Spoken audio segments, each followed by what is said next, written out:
On va suivre notre guide. Alors, curieusement, au Sable d'Olonne, pour une histoire d'architecture, c'est pas toujours génial, hein, l'architecture Alors oui, au moi Sable qui y d'Olonne. vais Hein. depuis de nombreuses années en vacances l'été, je t'avouerai, je te fais une confidence et je la fais à vous tous, je ne suis pas fou du front de mer qui a été trop construit. Mais les Sables d'Olonne, il faut y aller, donc un peu plus bas sur la côte atlantique, pour découvrir justement ce qui se passe derrière. Ces magnifiques venelles, ces petites ruelles bordées de maisons de marins. Et il y a un quartier au Sable d'Olonne, l'île Penotte, qui a une caractéristique absolument formidable, c'est que depuis une vingtaine d'années, une artiste qui s'appelle Dan Arnaud Aubin a installé des fresques de coquillages le long des murs. Vous allez voir, ça vaut vraiment le détour.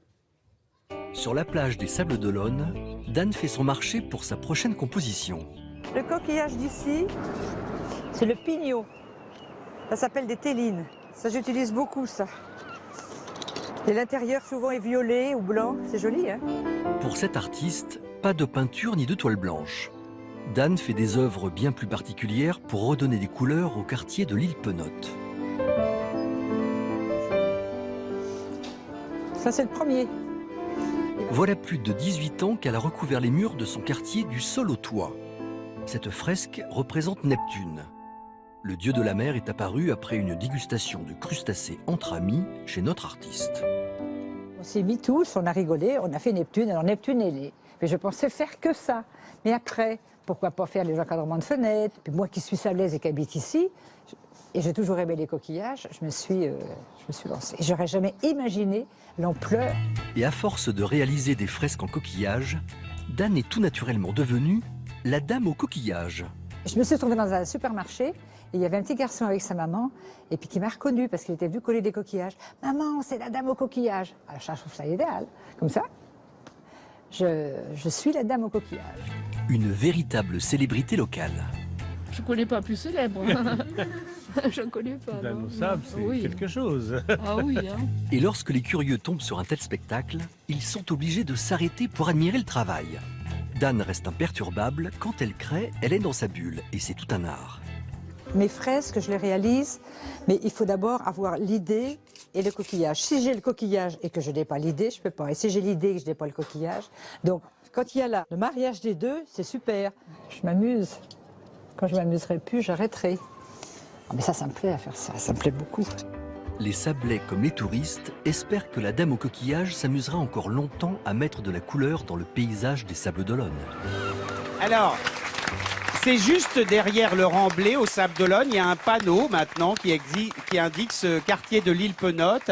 Et puis Dan, actuellement, elle travaille sur une nouvelle fresque. Elle est en train de réaliser une sirène grandeur nature en coquillage rose. Du coup, elle agit pas comme les graffeurs, hein, à aller faire ça un petit peu. Alors non, de façon elle fait ça en cachée. demandant Non. l'autorisation aux gens de son quartier, puisque Ouais. elle-même habite dans l'île Penotte, une très jolie maison bleue. Et regardez la beauté de ces coquillages. Alors, elle les trouve pas tous sur la plage, pour vous dire la vérité, hein. Elle les fait venir. D'abord, elle-même, elle dit que quand elle va sur les plages du monde entier, elle vit le nez en bas pour ramasser les bien choses. sûr, t'imagines. Elle a son fils qui est en Polynésie et donc il lui rapporte des coquillages. Et beaucoup de ces coquillages, il y a un musée du coquillage au Sable d'Olonne, viennent des Philippines, qui est un des grands pays producteurs de coquillages. Et alors, Dan, eh bien, elle les entretient, ces coquillages, parce que ces fresques, elles sont tout de même un petit peu fragiles face au vent iodé. Elle les entretient, elle les huile. Et alors, il y en a certains même sur lesquels elle met une protection en verre parce qu'il y a eu un peu de vandalisme. Il y a des gens Ah oui, qui veulent c'est malin. décrocher ces coquillages. Alors, s'il vous plaît, quand vous allez visiter l'île Penotte au Sable d'Olonne,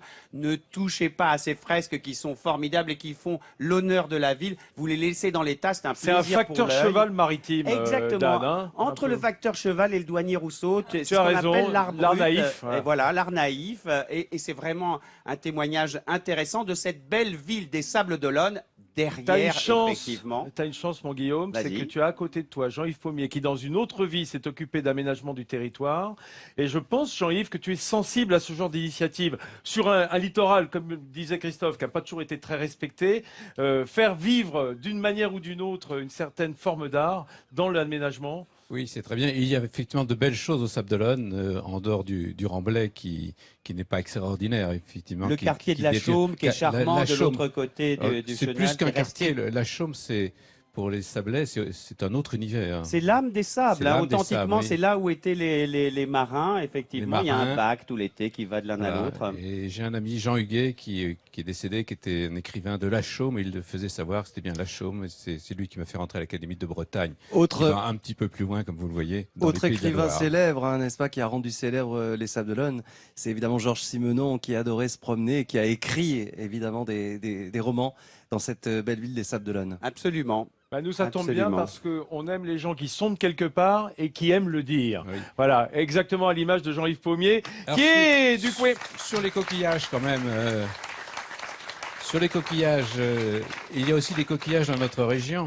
Et notamment, ça a donné lieu à un très beau texte d'Émile Zola, qui est venu à Piriac en 1876 et qui a écrit Les coquillages de Monsieur Chabre. Une nouvelle charmante, effectivement, parce qu'il était comme Daudet, qui d'ailleurs, je crois que c'est Daudet qui l'a fait C'est venir à Daudet, Tout Piriac-sur-Mer. à fait. Et il faut absolument découvrir cette nouvelle délicieuse de Zola, qui est très méconnue et qui est très amusante, parce que c'est pas habituel dans le style de Non, Zola, c'est cette histoire. complètement différent. Histoire un peu C'est- coquine. Oui, pour c'est tout vrai vous qu'on est dire. passé un peu à côté du Les conquilifile coquillages de amateur. Monsieur Chabre. C'est un couple qui vient donc à Piriac et les médecins leur ont dit qu'ils n'avaient pas d'enfants, donc c'était très bien. L'air, la nourriture, les coquillages, c'était très bon pour avoir des enfants. Donc ils se nourrissent, ils se gavent de coquillages. Ça a changé. Hein. Et madame rencontre, ils se font guider par... Ne racontez pas la on ne fin, il raconte faut pas. qu'on le lise, il On faut faut qu'on le le lire, lise. il faut- Les coquillages de Monsieur il Chabre. faut d'Émile visiter Zola. la grotte à madame. La prochaine fois, faites votre émission dans la grotte à madame.